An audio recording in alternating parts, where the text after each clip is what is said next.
बाबा है क्षमा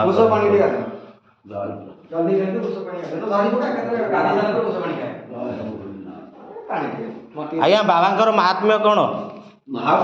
आप कहे टिके ना कह भावकुंडलेश्वर जहाँ भावना कर पूर्ण हम सुनिश्चित कौन कौन केमती भावकुंडलेश्वर तो कौन पाई ना है भगवान रामचंद्र आज्ञा कर्णरू कुंडल स्थापना कर भाव पूजा कर ना भावकुंडल अच्छा भाव रामचंद्र ताले प्रतिष्ठा करते रामचंद्र प्रतिष्ठित ठाकुर आज्ञा जगन्नाथ दही खाई आज्ञा आज्ञा ये जगन्नाथ बलभद्र आसिक दही खाई विराट बड़ सहर था सहर ठाकुर भी आज्ञा माणिक यही दही बिक माणिक जी ये दही बिक या ना हूँ माणिक पटना अच्छा ये गाँ ना माणिक पटना ये गोटे माणिक पटना गाँ ना अच्छा केवल ठाकुर माणिक पटना भाव प्रभु कुंडल स्थापना कर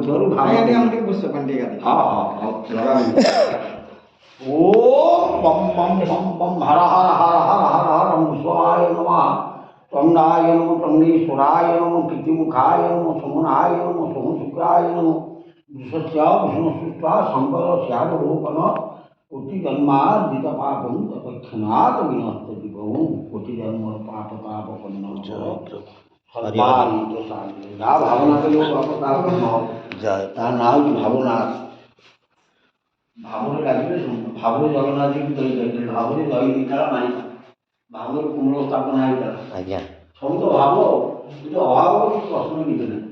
आप देखो सब बुली बुली आसवे आज्ञा सब मंदिर आप जाऊँगी माने ये जगह को आसला तुम मन हाँ हाँ निश्चित ये जगार पशिगला माने माइंड चेंज हो जाए नाम को नहीं प्रभु जमी भाव आज्ञा हाँ भांग फांग कर जाऊ ये देखु बढ़िया जगह भावकुंडलेश्वर ना रामचंद्र प्रतिष्ठा करते आम भाईना कहते जगह ना है माणिकपाटना कारण माणिक दही देता ये बलभद्र को केड़ा बड़ गछ देख बर अच्छे हाँ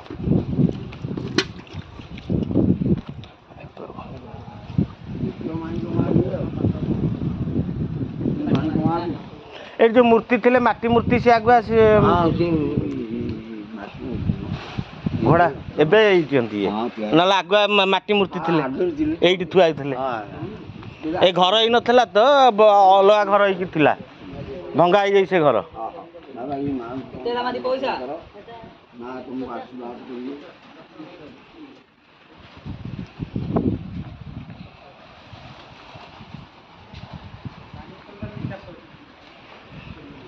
ये देखो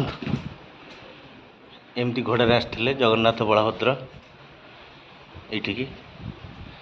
आगे माणिक माँ देला दही बढ़िया जगह चिलिका कूल अच्छी ये माणिक माँ देखु